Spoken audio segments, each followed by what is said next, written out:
बिस्मिल्लाहिर्रहमानिर्रहीम। अस्सलाम वालेकुम। मैं हूं असद और आप देख रहे हैं असद इलेक्ट्रिकल। वैसे तो काफ़ी टाइम पहले मैंने एक वीडियो बनाई थी इंसुलेशन क्लास के ऊपर, लेकिन आज की वीडियो में मैं दोबारा इसको दूसरे तरीके से एक्सप्लेन कर देता हूं कि हम जब भी किसी जनरेटर, मोटर या ट्रांसफार्मर जहां पर भी वाइंडिंग्स का यूज़ हो रहा है या इसके अलावा कोई इक्विपमेंट है जहां पर वाइंडिंग्स का इस्तेमाल है, कोइल्स का यूज़ हो रहा है, तो वहाँ पर हम देखते हैं कि एक इंसुलेशन क्लास लिखी हुई होती है। लेट सपोज इंसुलेशन क्लास के आगे कोई नंबर भी हो सकता है, कोई अल्फ़ाबेट हो सकता है, जैसा कि इंसुलेशन क्लास एच या इंसुलेशन क्लास एफ या ए बी, इस तरह का कोई, या कोई नंबर हो सकते हैं 105, 120, 90, 150, इस तरह के हमें देखने को मिलते हैं। तो इनका क्या मतलब होता है?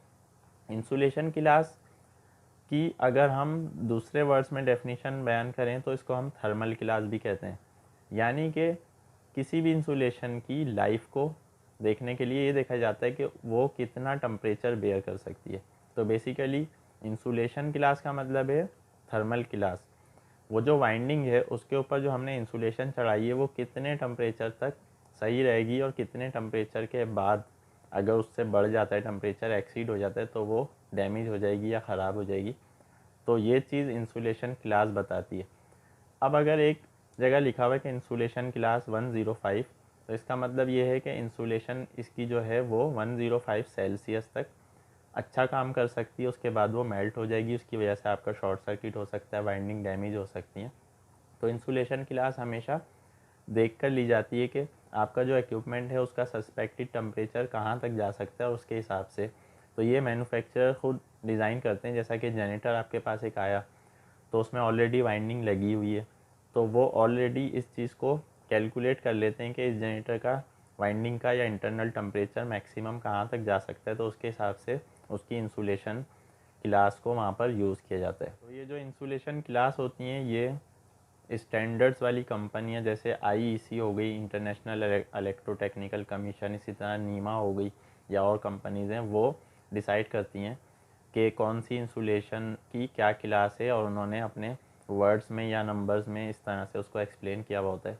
तो यहाँ पर आप देख सकते हैं कि यहाँ जैसे लिखा हुआ है कि इंसुलेशन क्लास वाई या इंसुलेशन क्लास 90, तो इसका मतलब यही है कि इस वाइंडिंग की इंसुलेशन 90 सेल्सियस तक के लिए डिज़ाइन है, इससे ज़्यादा के लिए नहीं है। अगर आपको इससे ज़्यादा के लिए चाहिए तो फिर आपको इंसुलेशन क्लास ए में आ जाना है। तो इंसुलेशन क्लास ए जो है वो 105 तक के लिए यूज़ हो सकती है। ये सेल्सियस में बात हो रही है, फ़ारेनहाइट में नहीं हो रही। इसी तरह अगर आप मज़ीद बढ़ाना चाहते हैं, आगे इन्होंने उसकी इंसुलेशन की डिटेल भी बताई हुई है कि वहाँ पर कौन सा मटेरियल यूज़ किया हुआ है, क्योंकि वही मटेरियल यूज़ किया जाएगा जो उस टेम्परेचर तक के लिए अच्छा काम कर सकता है। लेट सपोज 90 और 105 के लिए कॉटन, सिल्क, नेचुरल रबर, इस तरह की चीज़ें इस्तेमाल होती हैं। फिर आप जैसे जैसे इसकी डिटेल में जाते जाएंगे, अगर आपको और ज़्यादा टेम्परेचर वाली इंसुलेशन क्लास चाहिए तो फिर आप ई, बी, एफ, एच इस तरह से यूज़ कर सकते हैं।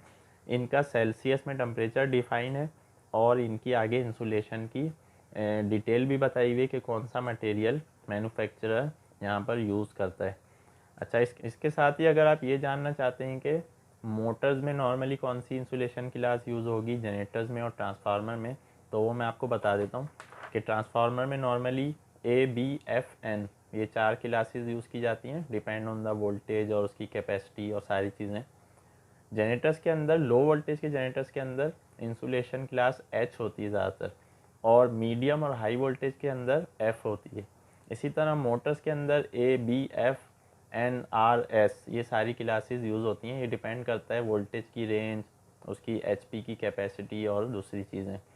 इसी तरह इंसुलेशन की लाइफ को हम कैसे डिफ़ाइन कर सकते हैं कि एक इंसुलेशन जो कि हम उसके टेम्परेचर के अंदर अंदर यूज़ कर रहे हैं तो वो कितने साल चल सकती है। तो अप्रॉक्सीमेटली 20 ईयर्स इसकी लाइफ बताई जाती है। यानी कि जो इक्विपमेंट डिज़ाइन हुआ है उसके अंदर जो वाइंडिंग पर इंसुलेशन है वो 20 साल के लिए है।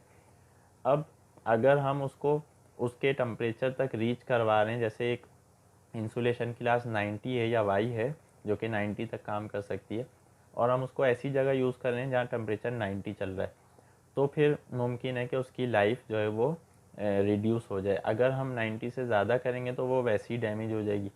लेकिन अगर हम 90 से कम रख के उसको यूज़ करते हैं 70, 75 या 80 तक, तो फिर इस चीज़ का इम्कान होता है कि ये हमें अपनी 20 साल की पूरी लाइफ दे सकती है। तो उम्मीद है इंसुलेशन क्लास के हवाले से आपका कॉन्सेप्ट क्लियर हो गया होगा। कोई भी आपका क्वेश्चन या कन्फ्यूजन है आप कमेंट में पूछ सकते हैं। इंशाल्लाह नेक्स्ट वीडियो में नए टॉपिक के साथ आएंगे। जब तक के लिए इजाज़त दीजिए।